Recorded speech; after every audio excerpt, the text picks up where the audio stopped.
el moldaje le da forma al hormigón. Perfecto. Ya, y el timbre le da el soporte. El soporte, ¿no? Sí, son los elementos complementarios que ayudan a soportar el moldaje. Muy bien, por eso hace una diferencia en los plazos. Dice, vamos a establecer plazos distintos para quitar el molde y plazos distintos para quitar estos elementos de apoyo. ¿Sí?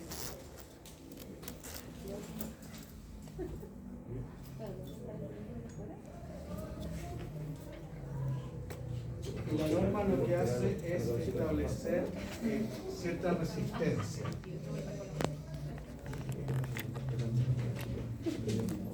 La norma establece cierta resistencia que son un poco difíciles uno de calcular en obra, porque dice para paramentos verticales la resistencia mínima tiene que ser de 2 megapascal, pero uno dice, ¿cómo sé yo cuando tengo ya los 2 megapascal? ¿Sí? Un poco complicado. Dice la resistencia mínima en estos elementos debería ser mayor o igual a 2 megapascal, la cual generalmente se alcanza después de al menos 12 horas.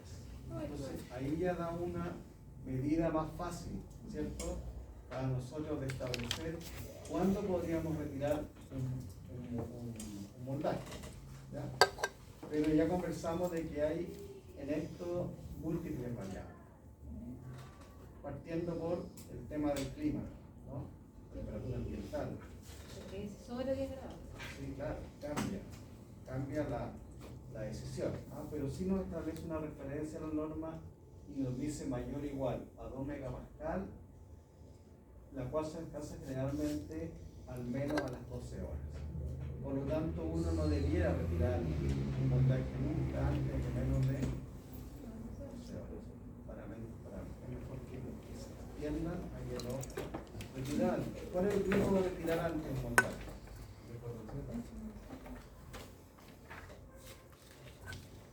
Pero si fuera hormigón R7, igual serían las 12 horas o cambiaría eso. Si fuera un hormigón de R7. Ah, bueno, no, claro, eso le da resistencia, podría variar, ¿sí? Podría variar. Porque lo que dice la norma es más o menos 2 megapascal, pero probablemente con un aditivo ustedes obtengan esos 2 megapascal en un tiempo menor. Ahora es siempre mejor que ustedes se demoren más en retirarlo a que aceleren, porque si sacan el montaje antes se les va a producir una deformación que a lo mejor no la van a poder reparar. Por eso hay deformación y deformación. Entonces, una pregunta, con la mala suerte que usted desmolda y hay un temblor, ¿qué sucede con eso? O sea, ¿realmente se pierde esa estructura o la puede resistir pasado las 12 horas a los 2 megapascales? Buena pregunta. Muy buen punto. ¿Qué pasa? Ha temblado tanto en todos lados que está ¿De moda la cosa? de moda. A ver, ¿cómo podemos dar eso? No me acordaría.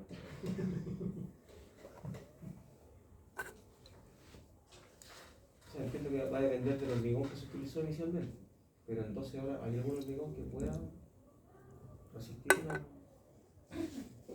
Claro, lo que pasa es que el hormigón tiene resistencia a la compresión, ¿no? Y el acero tiene resistencia a la reacción principalmente, y los dos trabajan como hormigón armado, que tienen que resistir todos los esfuerzos, y el sismo genera esfuerzo en todas las direcciones, genera compresión, genera tracción, genera corte, y genera momento, y genera torsión también, ¿cierto? En el fondo, Todo. Entonces, el acero tiene una especificación técnica y el hormigón necesita tiempo para alcanzar la resistencia del hormigón normal a los 28 días. Por lo tanto, vamos a empezar a suponer, si el hormigón tiene una resistencia baja a un sismo de mayor magnitud, podría el elemento no resistir. Sí, no resistiría la fuerza fuerza del sismo. Ahora,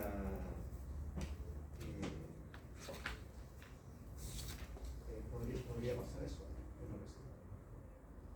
Porque la resistencia la va, en el tiempo la va aumentando. De hecho, hasta donde sé es infinita.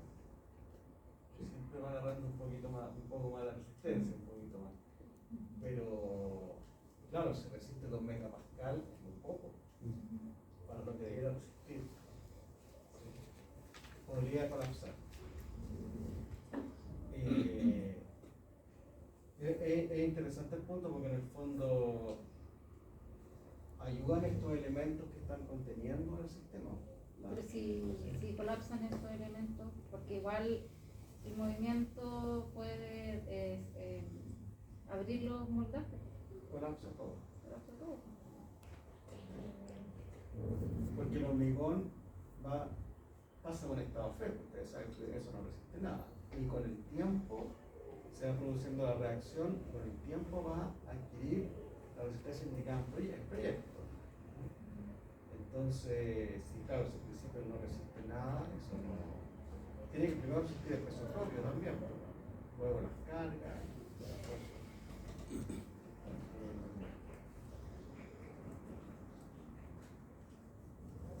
Pero bueno, es bueno el punto.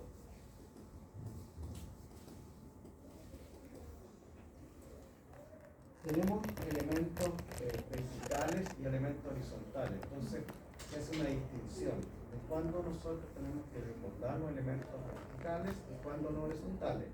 Verticales estamos hablando de muros, pilares. ¿Cuál más? Machones, un muro más pequeñito, son los elementos verticales. Y tenemos horizontales, las vigas del paso. Entonces, por un lado, condiciona en 2 megapascal el retiro para los elementos verticales y por otro lado hace una condición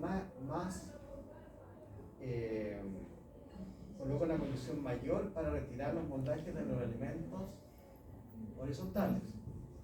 De hecho dice la resistencia mínima debe ser mayor a 13 megapascal para poder retirar los moldajes de fondo de vigas y losas. O sea, es bastante mayor la exigencia que hace con los elementos que son horizontales. Pero eso por la esbeltez, por el peso de la estructura en sí.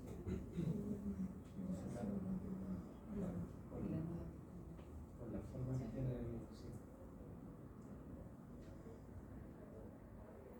El retiro de los puntales puede realizarse si el hormigón alcanza el 75% de la resistencia especial. Me interesa que vean en la norma esta tablita, que aparece en la norma 170-2017. ¿Alguien la vio? Véanla porque hace recomendaciones. La actualización de la norma incorpora varios puntos que son bien importantes. Entonces, dice plazo mínimo para desmolde y desimbre. Temperatura media diaria mayor a 10 grados Celsius. O sea, hace ahí una condición con respecto a la temperatura.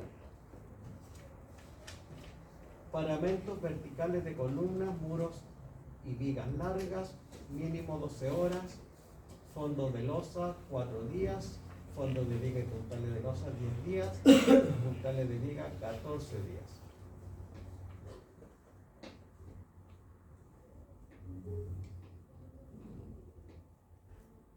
O sea, ustedes siempre tienen que superar estos plazos. O sea, si alguien le dice que retiró los fondos de viga y puntales de losa a los 7 días, está fuera de la norma.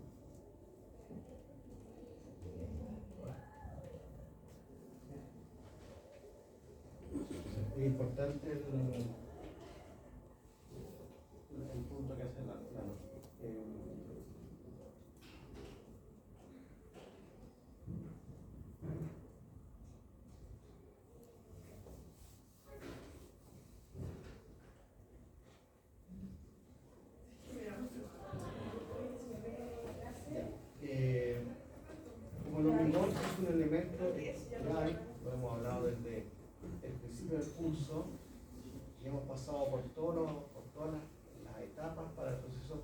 constructivo de un elemento de hormigón, siempre hemos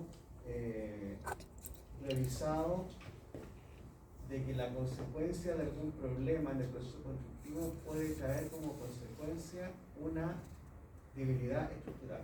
¿Estamos de acuerdo? Desde que partimos con la fabricación, cuando seguimos con el transporte, luego la colocación, la ejecución, la compactación, el cuidado, siempre al final llegamos a que algún problema en esas etapas puede producir un problema estructural, porque es un elemento estructural. Y surge algo muy importante que se llama el control de calidad del hormigón. Probablemente ustedes han visto que se toman muestras, ¿sí? Probetas, se llevan al laboratorio y se ensayan. ¿Qué es lo que, una de las cosas principales que el laboratorio determina al hacer el ensayo en probeta? ¿Qué puede ser eso? La resistencia y la compresión. Sí, la resistencia a la compresión. Es uno de los puntos principales. Hay otros datos que también se toman, pero se le hace seguimiento a la resistencia a la compresión. Entonces, uno de los parámetros a controlar, el administrador de la obra o el encargado de toda la obra le interesa este punto y muchas veces le hace seguimiento, porque tiene que saber que efectivamente él está construyendo lo que se le está pidiendo en el proyecto. Por lo tanto, necesita conocer los resultados de los ensayos y lleva un estudio estadístico del comportamiento de los elementos estructurales. ¿Sí? Por ejemplo, si ustedes tienen definido un hormigón, un G25, y los resultados de estas muestras dan que dio 26, 27, 26, 27, 28, hay una tendencia que estamos bien, ¿no? Sí. Supongamos que el resultado de un G25 fuera 26, 25, 26, 24, 25, 24, 25, 26. ¿Qué pasaría en ese caso?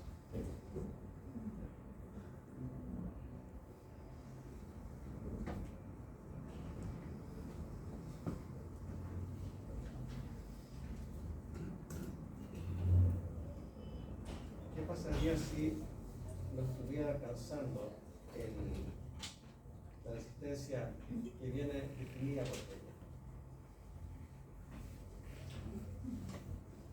O sea, si no está la resistencia, no hay que ocuparlo. O sea, Porque más que no ocuparlo y está ocupado, porque sí, pues ya los está. resultados me llegan después, entonces habría que hablar con la planta de que no están cumpliendo el contrato y ubicar ese hormigón en qué elementos se utiliza. Muy bien. Eso es muy importante. En el fondo, el administrador no puede no estar atento a esta situación. Efectivamente, si a ustedes piden un G25 y los resultados del ensayo de hormigón que ya está colocado, tienen que saber exactamente esas probetas a qué elemento corresponde. A muro, a losa, a viga, todo eso se maneja, se sabe. Tienen que seguirlo, hacer el seguimiento. Porque efectivamente no debiera obtener una resistencia menor a la que están indicadas en el proyecto. ¿Ya? Por eso es importante que el control de calidad de la obra esté atento y lo hace, está atento al resultado de los ensayos de las probetas. Y si fuera más extremo, bueno, hay que hacer otro tipo de ensayo y verificar, y quizás a lo mejor van a tener que colocar algún refuerzo, demolerlo, no sé, ahí tiene que ver lo que hay que hacerle seguimiento, porque incluso no es lo mismo a que ustedes les dé resistencia, resultado de resistencia en distintos elementos. Por ejemplo, un G25 le deja 26, 27, 24, 25, 26, generalmente da más alto, a que se concentre en un solo elemento una disminución de la resistencia a la compresión. Supongamos que viene definido en el proyecto el G25, que ustedes ven que le están dando G23, G22, G21, al mismo elemento, es otra cosa, ¿no? Algo pasó probablemente en esa dosificación, en ese transporte, que hay una zona de la construcción que está con una resistencia menor a la especificada. Por lo tanto, el que está, el control de calidad, el que está administrando, le hace seguimiento a los resultados de los ensayos realizados por el laboratorio. ¿Ya? Hacen una planilla estadística. ¿Sí? Pero generalmente, si ustedes piden un G25, las plantas les van a entregar un G26, 27, que es un poco más alto. Debiera ser así. Entonces, ¿qué es lo que van a controlar? La resistencia mecánica generalmente a la compresión. Efectivamente, eso es lo primero que controla. El hormigón resiste compresión y eso es lo primero que tenemos que verificar. Permite comprobar la calidad de hormigón a posterior los métodos ensayo de probeta, ¿sí? En obra y ensayo de testigo, si corresponde. Y hay otros ensayos no destructivos también que se pueden realizar. ¿Qué otra cosa tenemos que verificar? Muy importante, controlar la resistencia a la compresión. Importante controlar la trabajabilidad, que es lo que ya hemos visto, ¿no? A través del cono, granulometría, densidad aparente, temperatura, contenido del aire. Y el proceso en sí tiene una inspección permanente, partiendo por él que está supervisando la faena. Entonces, ustedes cumplieron un rol de hito al momento de hacer el proceso de hormigonado. ¿Qué es lo que ustedes controlarían? ¿Qué es lo primero que ustedes fiscalizarían?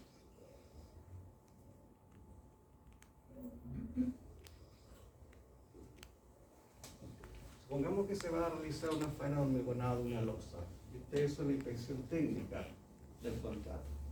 ¿Qué es lo primero que verifican en una faena de hormigonado?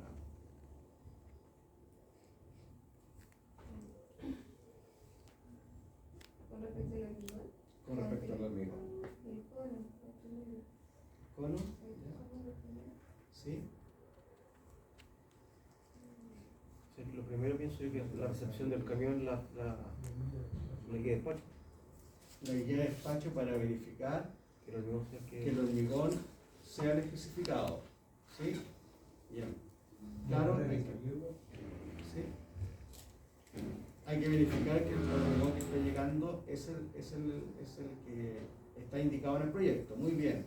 Segundo, verificar el cono que cumpla otra vez con la especificación técnica del proyecto. Entonces, el hito empieza a verificar cosas que tienen que cumplir con lo indicado en el proyecto. Eso es todo un tema. Sigue, ¿no? Entonces, él va a estar atento. G25.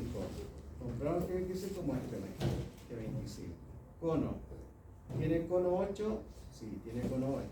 Está lo indicado en el proyecto. El hito fiscaliza el proyecto, el contrato y el permiso de construcción. ¿Qué otra cosa más ustedes ven que tendría que revisar la inspección técnica con respecto al hormigón y al proceso constructivo?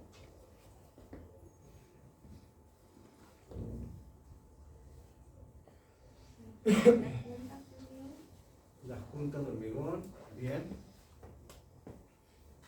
¿Sí? estanquedad en los moldajes. De los moldajes, perfecto. Nos cambiamos de rol, ahora nos cambiamos al rol que cumple el inspector técnico de la obra, que es distinto al control de calidad de la obra.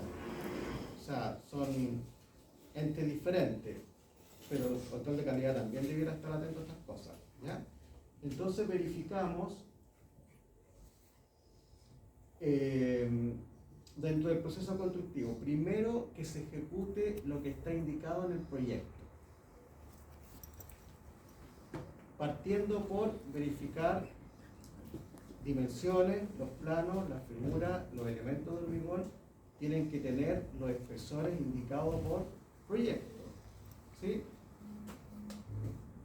O sea, la losa de hormigón, si está especificada de 12 centímetros, 15 centímetros, hay que verificar que tenga los 12 o 15 centímetros.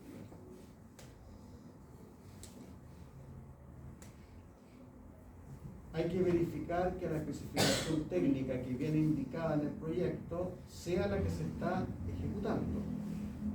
Además, hay que verificar que la calidad del acero que viene indicada por proyecto es la que se está ejecutando. ¿Ya? Esas cosas son como las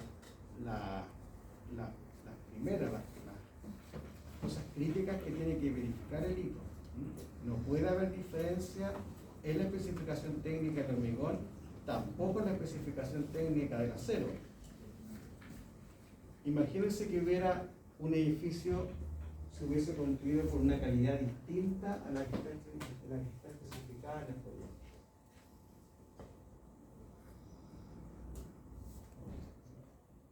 Sería un desastre.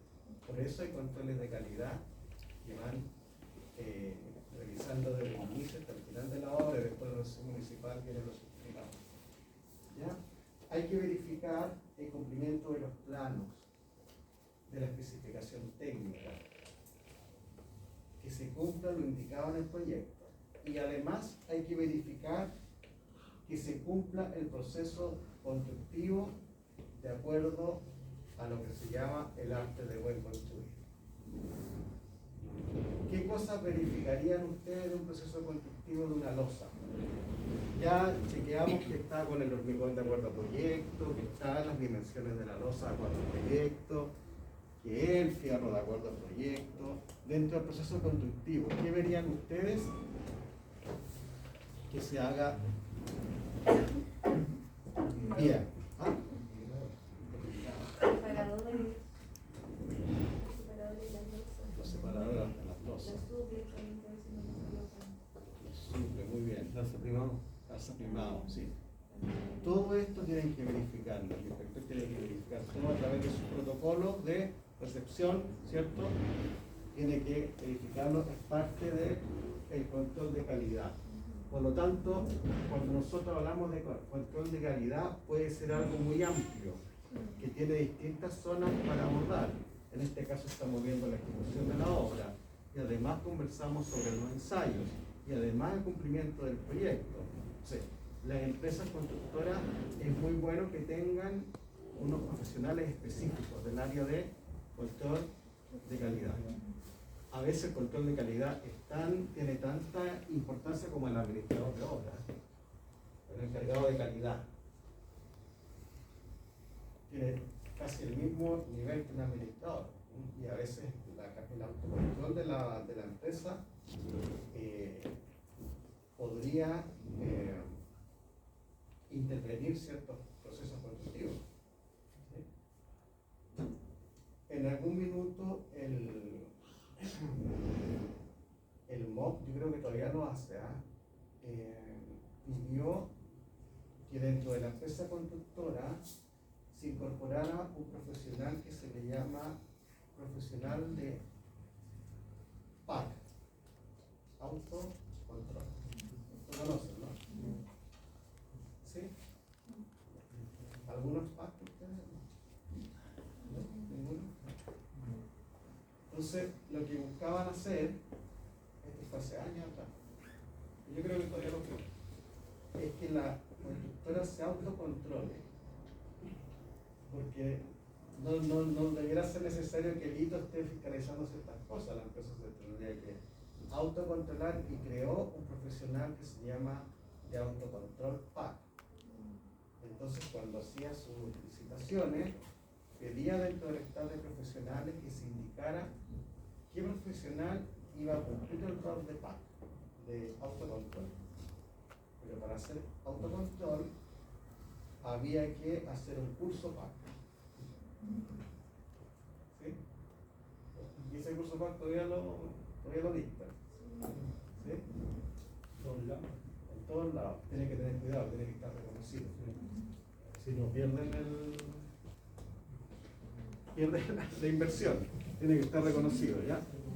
Curso PAC tiene que estar reconocido. Profesional autocontrol. Entonces lo que hacía el autocontrol era tener unos protocolos y iba verificando. Entonces cuando llegaba el hito, conversaba con el autocontrol y le preguntaba, ya, muéstrame si revisaste. Tenía que revisar cada uno de los puntos. Yo creo que todavía lo piden, ¿ah? En ese momento era obligatorio. Las empresas tenían que indicar un profesional PAC, que tuviera el curso PAC, autocontrol. El control de calidad es muy importante en la obra, extremadamente importante.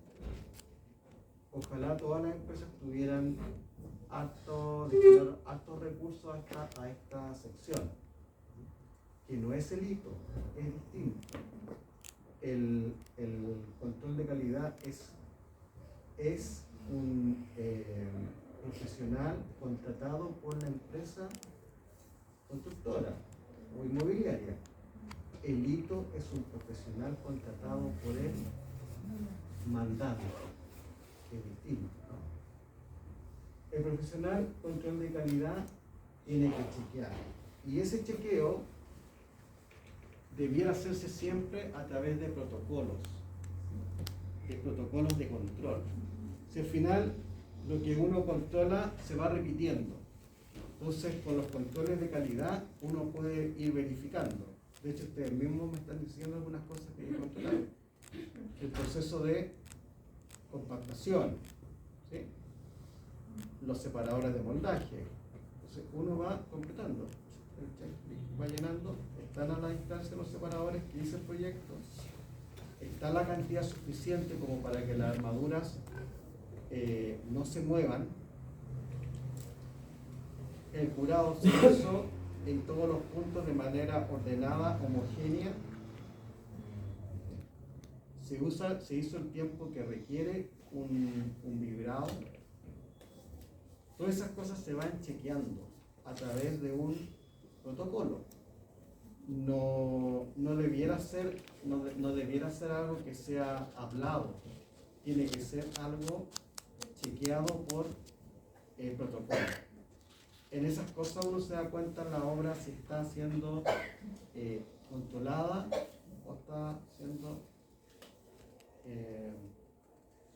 de manera no controlada, ¿ya?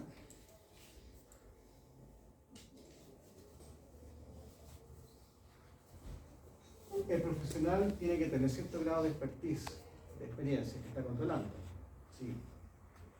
Tiene que verificar los planos, ya lo conversamos, los planos estructurales en obra, que se cumplan los espesores, las dimensiones, proceso de compactación, de curado. Todos estos puntos tienen que ser controlados en obra.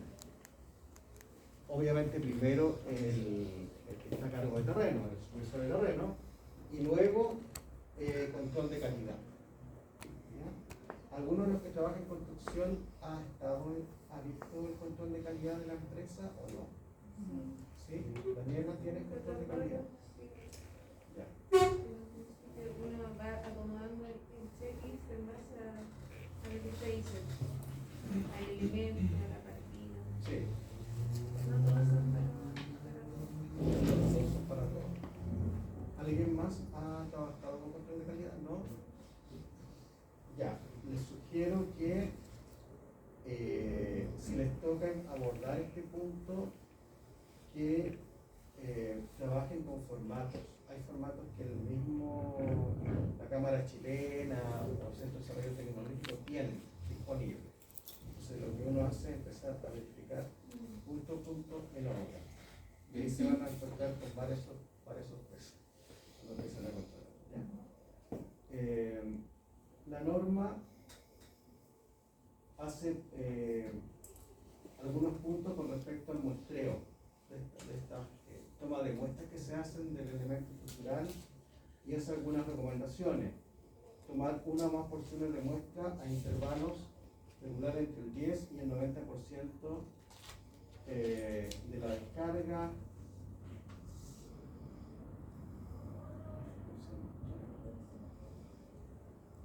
Esto yo ya lo subía para que lo puedan.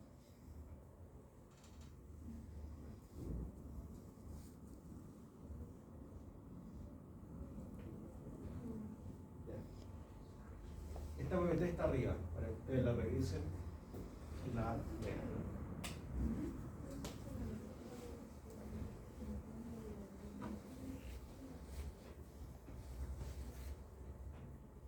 Como lo que están construyendo es un elemento estructural, tiene que estar controlado su proceso constructivo. O sea, si ustedes construyen una vivienda, también debería estar controlado, porque son elementos estructurales. Entre más control haya, exista, mejor.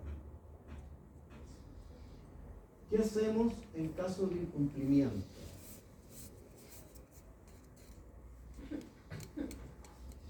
Volvemos al punto. Ustedes son control de calidad, son inspectores técnicos, están contratados para verificar que se cumpla el proceso constructivo o que se cumpla el proyecto, el contrato. Nos cambiamos de rol, ahora son de parte del que va a fiscalizar la calidad de la obra. ¿Qué hacemos? ¿Qué recomendaciones hay con respecto a que exista alguna situación problemática?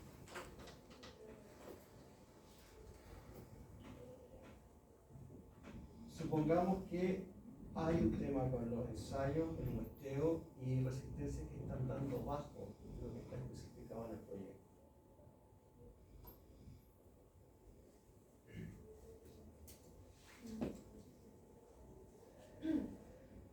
¿Cómo abordamos eso?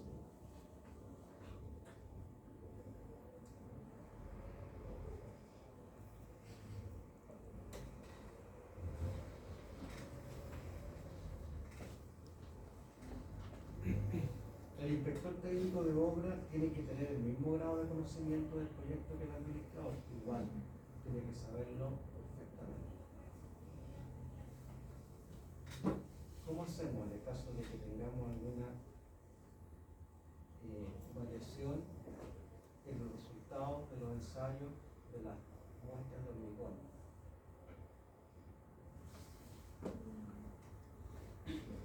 Informar al proveedor y al proyectista. Sí. Bien.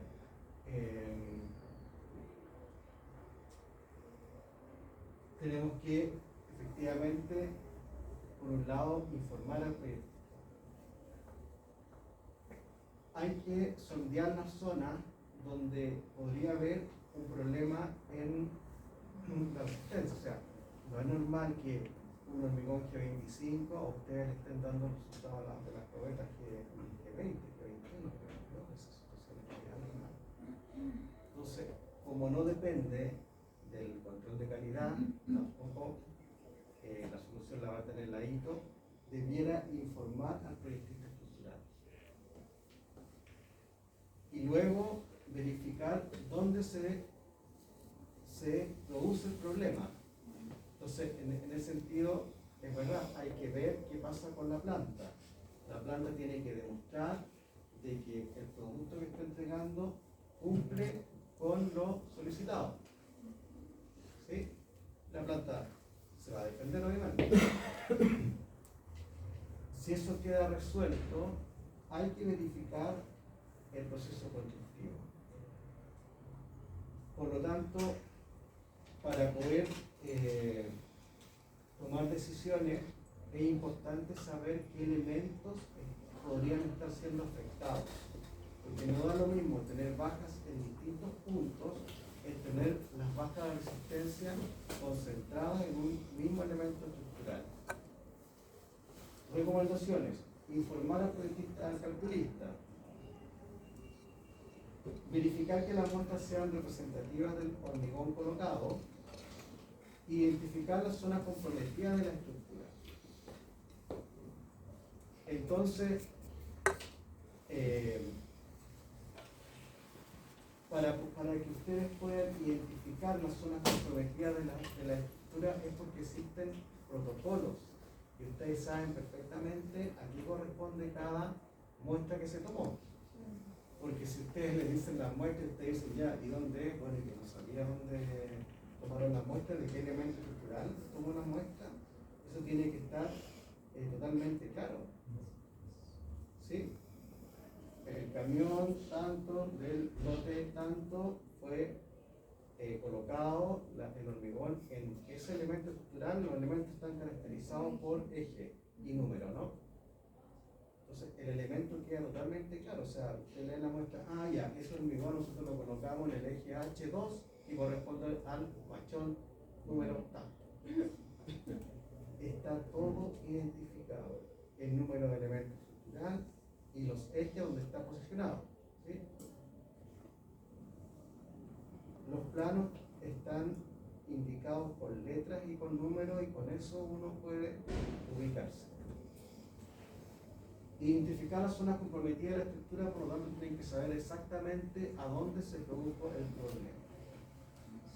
Inspeccionar visualmente, algo de esto ya hemos estado haciendo, ¿no? Con las fotografías podemos verificar visualmente primero dónde está el problema. Si no lo vi visualmente y lo está indicando el resultado del ensayo, habría que hacer quizás ensayos más destructivos o no, sacar testigos.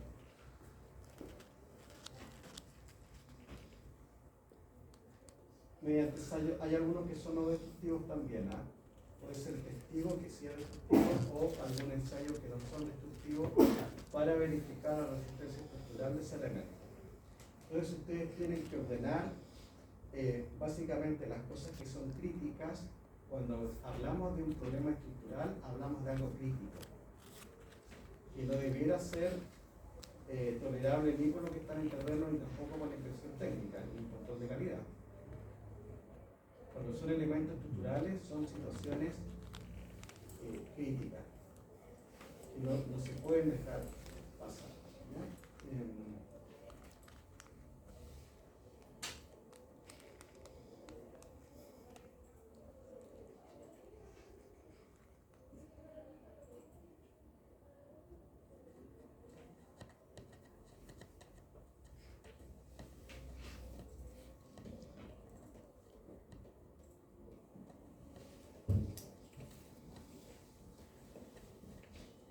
Entonces, tenemos en obra un profesional competente que se llama el encargado de la obra, que la ley le define responsabilidades específicamente sobre la construcción de la obra, ¿no?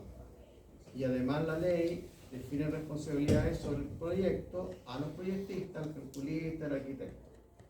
Ese profesional es el responsable de la ejecución de la obra. Pero luego aparecen algunos profesionales que son específicos, pero que no están a cargo de la obra. Por ejemplo, el encargado de calidad. ¿Tiene responsabilidad? Tiene responsabilidad porque tiene que verificar la calidad, pero la ley siempre hace responsable al constructor. Y luego tenemos al que se llama inspector técnico de obra, que lo que hace es fiscalizar un contrato de construcción. Entonces, cumplen roles distintos, ¿ya? Cuando en cualquier tipo de elemento estructural, ya sea hormigón, estructura metálica o estructura de madera, tiene que haber protocolos que controlen la calidad del proceso constructivo, ya sea del hormigón, de la estructura metálica o de la estructura de madera. En el caso de la estructura metálica, los puntos críticos corresponden a ¿qué cosa? ¿Y la estructura metálica? Las Sí. uniones. Las uniones, muy bien. Entonces lo que hacen ahí es verificar las soldaduras, ¿sí? Los pernos, uniones apernadas, soldaduras. Entonces lo que hacen es verificar toda la especificación técnica que viene definida en el proyecto con respecto a la soldadura, se verifica. Y para eso también hay técnicas para revisar, por ejemplo, el ensayo del interpenetrante, donde se ve si fue homogénea la soldadura, si tiene alguna fisura, ¿sí? Porque son uniones de piezas, así como en el hormigón hablamos de las puntas de hormigonado que unen hormigón antiguo con hormigón nuevo. En la estructura metálica son uniones de piezas, son todas uniones de piezas, uniones a través de soldadura, uniones a través de pernos u otro elemento. Y en madera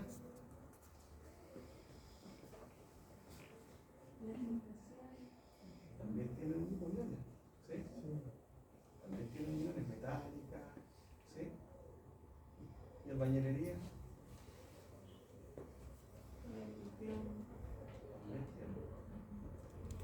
Todo tiene un límite, ¿ya?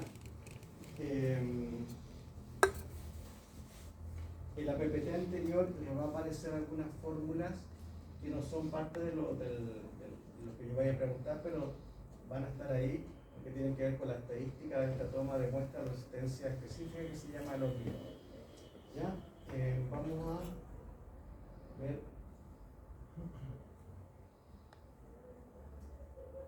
Esto es lo último que vamos a estudiar de tecnología del hormigón, que se llama los aditivos, que ya estuvimos conversando algunas cosas. Y de hecho en el taller que hicimos yo, ustedes avanzaron algo con el estudio aditivo.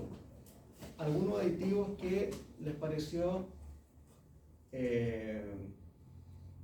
importantes del taller. ¿Cuál conversamos? ¿Recuerdan alguno?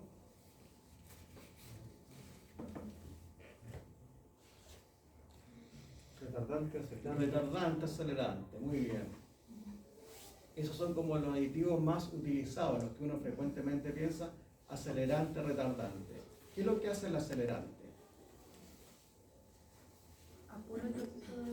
Apura el proceso de fraguado. Entonces ustedes van a decir que necesitan que un elemento adquiera la resistencia en poco tiempo, ¿no? No puedo esperar 28 días, necesito que este elemento tenga resistencia antes, ¿no?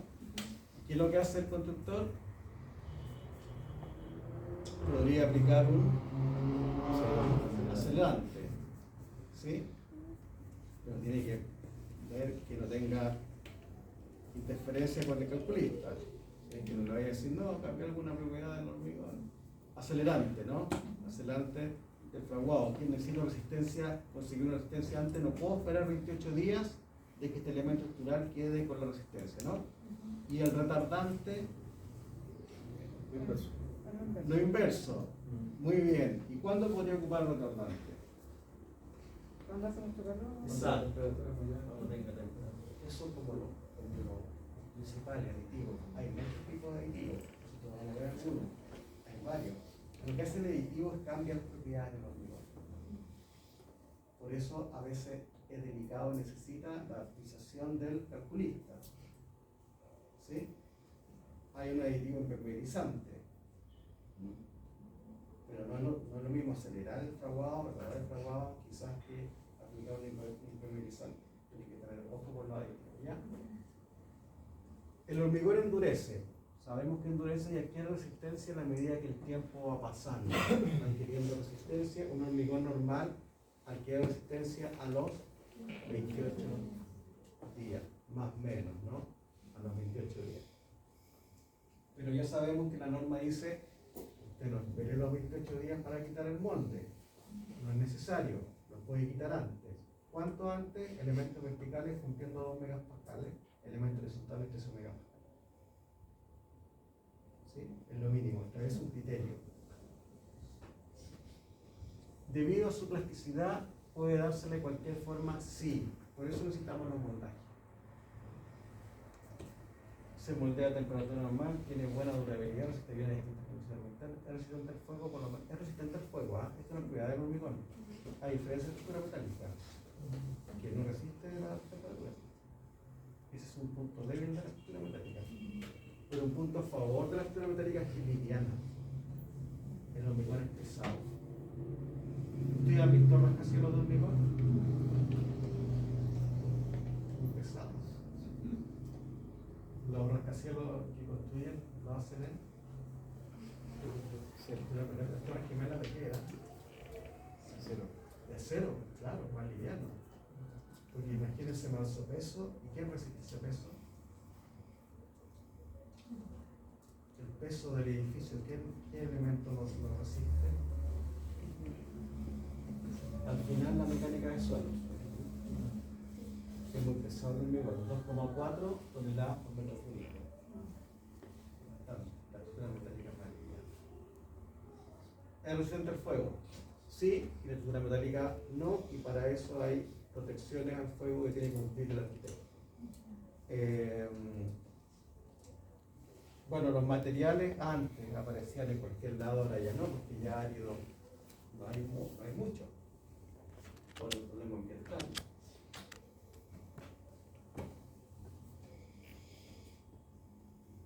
Ya. Esta OPT también está arriba. ¿Ah? Es importante que vean, aquí se menciona un poco lo que hemos conversado, los factores que pueden afectar las propiedades del hormigón.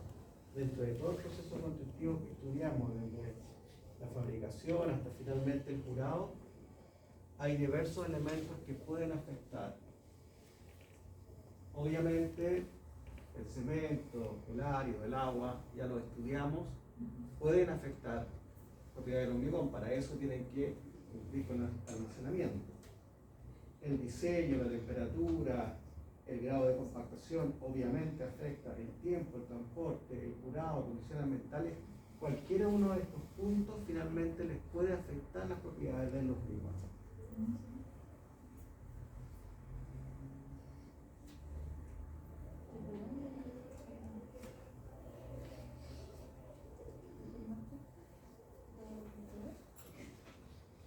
Pero ¿qué son los aditivos?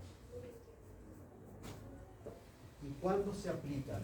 ¿Cuándo aplican el aditivo? Cuando quiero cambiar la característica del hormigón. Muy bien, la propiedad del hormigón, una propiedad la quiero cambiar, ¿cierto? ¿En qué etapa del proceso constructivo lo aplican? ¿O la dosificación?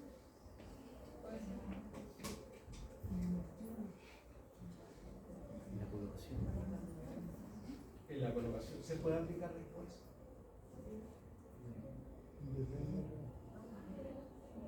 En la dosificación, en el listado. Veamos. Los aditivos del hormigón son líquidos o polvo, hay distintas formas de presentar un aditivo. Se añade el hormigón durante el mezclado en pequeñas cantidades dependiendo del contenido sólido. Incluye la propiedad del hormigón fresco y o endurecido, ¿cierto? Entonces, acá lo importante es que el aditivo me va a cambiar alguna propiedad que yo tengo de un hormigón normal. Eso es lo que hace el aditivo.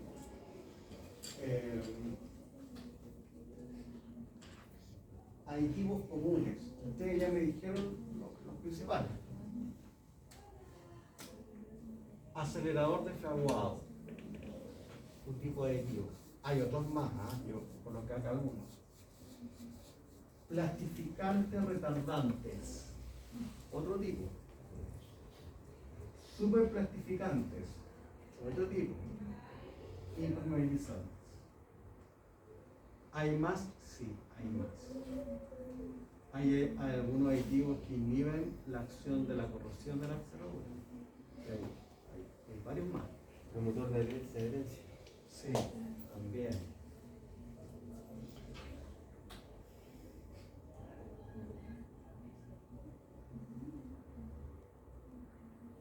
Acelerador de fraguado. ¿Qué es lo que hace? Lo que ustedes ya dijeron. Reduce el tiempo de fraguado inicial con un aumento de la resistencia inicial. ¿Qué es lo que hace? Entonces me permite alcanzar una resistencia mayor en poco tiempo. Básicamente, ¿no? Entonces este tipo de aditivos les puede ser muy útil cuando ustedes necesiten que un elemento tenga resistencia pronta. Habría que aplicar un acelerador de fraguado. Para horas marítimas podría ser, ¿no? Ahí no tiene mucho tiempo. Horas marítimas bien específicas. Tienen que construir rápidamente, ¿no? ¿Sí?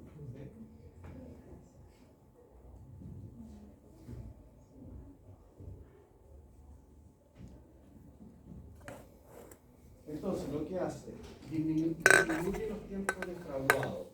Ese es su objetivo, disminuir el tiempo de fraguado. Incrementa la resistencia interna.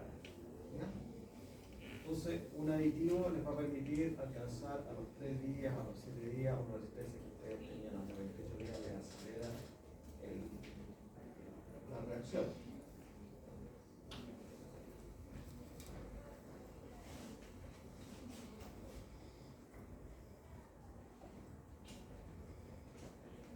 algunos ejemplos de las ventajas que tiene: acabado más rápido de superficie. Efectivamente, si hacen el fraguado antes, el acabado del elemento se va a producir de manera más temprana. Reducción de la presión del material en estado fresco sobre los moldajes. ¿A qué se refiere eso? Reducción de la presión del material en estado fresco sobre los moldajes. Que no se deforme el montaje por la presión que. Por la presión del elemento. Liberación rápida de moldajes para desencontrado de elementos estructurales. Claro, ustedes lo que quieren hacer probablemente es retirar luego para poder seguir avanzando, y ahí van a querer tratar de aplicar un aditivo. ¿Sí? Yo creo que esto es uno de los aditivos que más tentadores de utilizar, ¿no? ¿Sí o no? Porque siempre estamos atrasados. Siempre está atrasado. Dicen que una hora parte atrasada. ¿Han escuchado esto, no? Sí, sí, lo han escuchado. Hay un documento que se llama La Biblia del Constructor. Todos los puntos que el constructor parte con la hora atrasada y ahí suma así. Parece que es verdad eso, ¿no?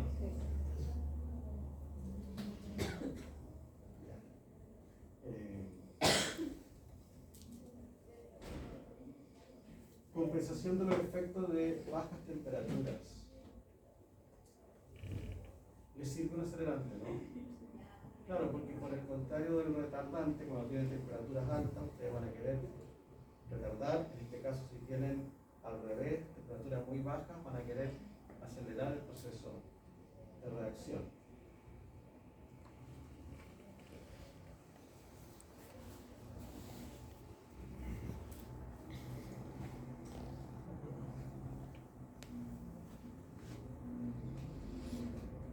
Latificante retardante. Último cambio, ¿ya? ¿Qué es lo que hace? Lo que ustedes ya me dijeron. Retarda el tiempo de inicio del fraguado y prolonga la consistencia. Si se requiere el tiempo de transporte extremadamente largo, o si la temperatura ambiente son muy altas, lo que ustedes van a hacer es tratar de aplicar un retardante. Entonces, este tipo de aditivo también suena como uno de los más posibles de ocupar. ¿En qué tipo de condiciones ambientales ustedes proponen utilizar un retardante?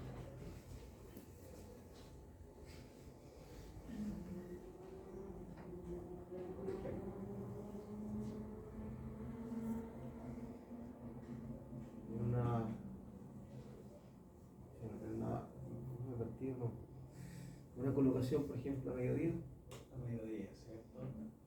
Muy bien. Tengo temperatura muy alta, sobre los 25 grados, que era más o menos lo que establecía la norma. Ustedes ya le quieran proponer, considerar algún clasificante retardante, ¿sí? Porque el riesgo de tener tiempos de transporte muy largos o temperatura muy alta es que reaccione demasiado apresurado el hormigón y se fisure, se va.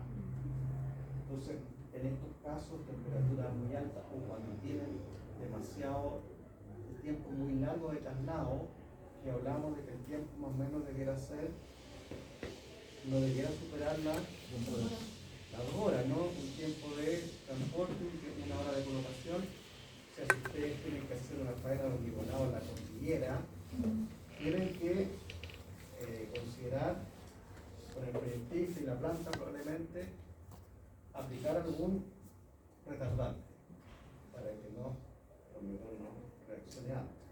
¿Ya?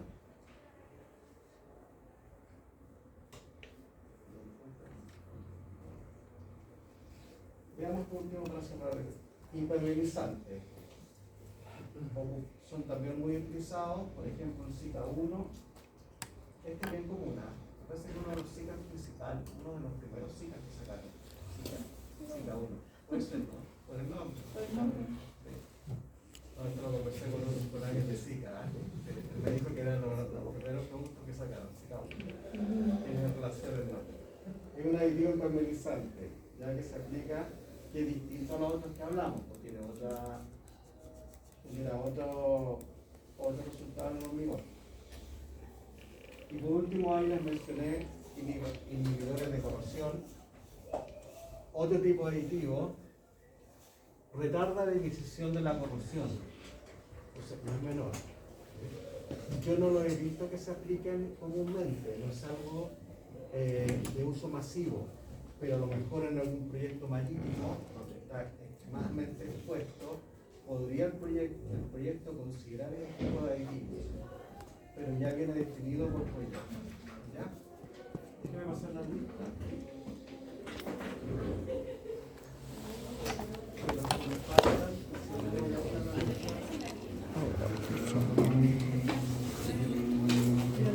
No sé.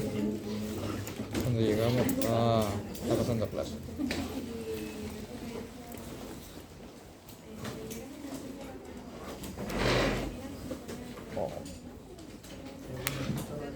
Uy, se ve la diferencia, ¿no? ¿En serio? ¿Y si ya está acá? Ahumada, Presente. Aravena, Ayer me habló el Marco, pero más adelante Carvajal, lo hizo el Marco. María Jesús. No sé, me habló, me llamó, estaba justo en el trabajo.